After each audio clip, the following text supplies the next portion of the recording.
When I was little, stories were my escape. When things got scary or confusing, I'd imagine another world, one where I could breathe and explore freely. I didn't know it at the time, but that's 100% Enneagram Type 7 of me. Sevens face fear with imagination. We don't always fix the pain. We transform it into something more livable. The characters we're drawn to, the ones we root for or even fear, say a lot about who we are. That's why I adore Ophelia, the little girl in Pan's Labyrinth. She lives in a war-torn world surrounded by brutality and fear, yet she builds a world of wonder to survive. This week's theme is Know Thyself, and the Enneagram is a tool we can use to understand ourselves better by relating to the humanity within the characters we love, because both exist inside us, the light of joy that creates and the shadow of fear that destroys. Type 1, conviction to rigidity. Let's start with the Type 1 reformer, my favorite kind of villain. Type 1s crave integrity. They want to make things right, to fix what's broken. At their best, they bring order to chaos. But when that same energy hardens, it becomes rigidity. Thanos isn't evil for the sake of it. He's convinced he's right.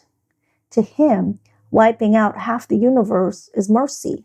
His moral perfectionism is terrifying. As a creator, I learned from characters like Thanos that dogmatic idealism is destructive. But I also understand that they may not see themselves as the bad guys.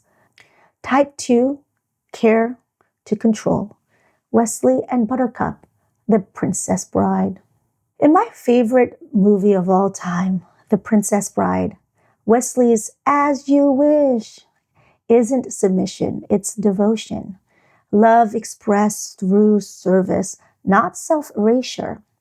Buttercup begins on the shadow side of the Type 2, waiting to be chosen, believing her worth depends on being loved. But by the end, she finds her own agency. Together, they show both sides of caring. Love that disappears to please, and love that empowers. Type 3, ambition to deceit. Cher Horowitz, Clueless. Clueless is one of my guilty pleasures. So fun and such a great portrait of a Type 3, the achiever. Cher's ambition starts as image and ends as integrity. She learns that authenticity is the best makeover. I used to have a hard time with Type 3s, to be honest, until I realized they're heart-centered people who view achievement as acceptance. That makes them a lot like me, longing for belonging.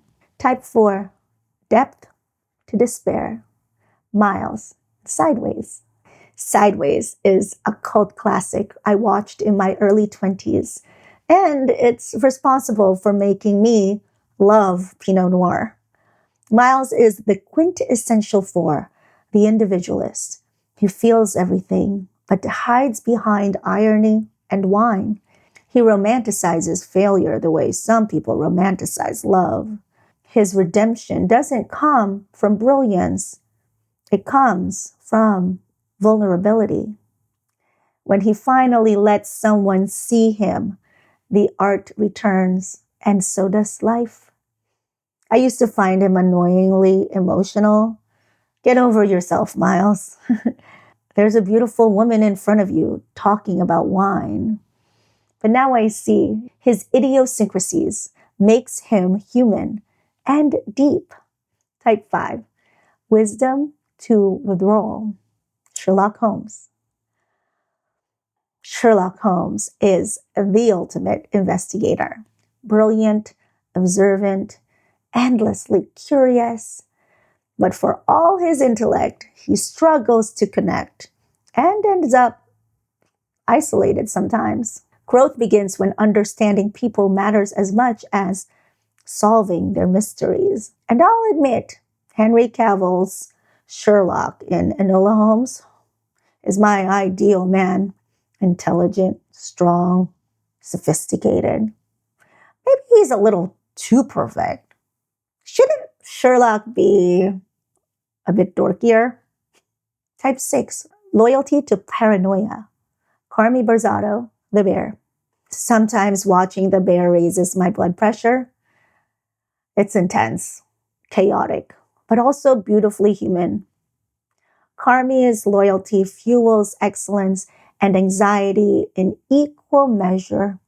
He carries everyone's weight because he is terrified to let go. His trust curdles into control until partnership teaches surrender. I bet the creator of this series is also a type 6 because comedians and writers portray life with wit and cynicism. They're often in their heads, commenting on the absurdities of life. Type 7, imagination to escapism. And Avatar, The Last Airbender. Oh, my favorite animated show is Avatar, The Last Airbender. It's made for kids, but crafted for everyone. So rich with life lessons and philosophy. Aang, a type 7, literally runs from responsibility, flying away from pain. But his real journey is learning that joy isn't escape, it's presence. Freedom isn't about avoiding pain, it's about transforming it into commitment to vision and a higher purpose. Type 8, leadership to domination. Wednesday Addams. A more recent favorite is Wednesday. The titular character is power incarnate, independent, defiant, brilliantly herself.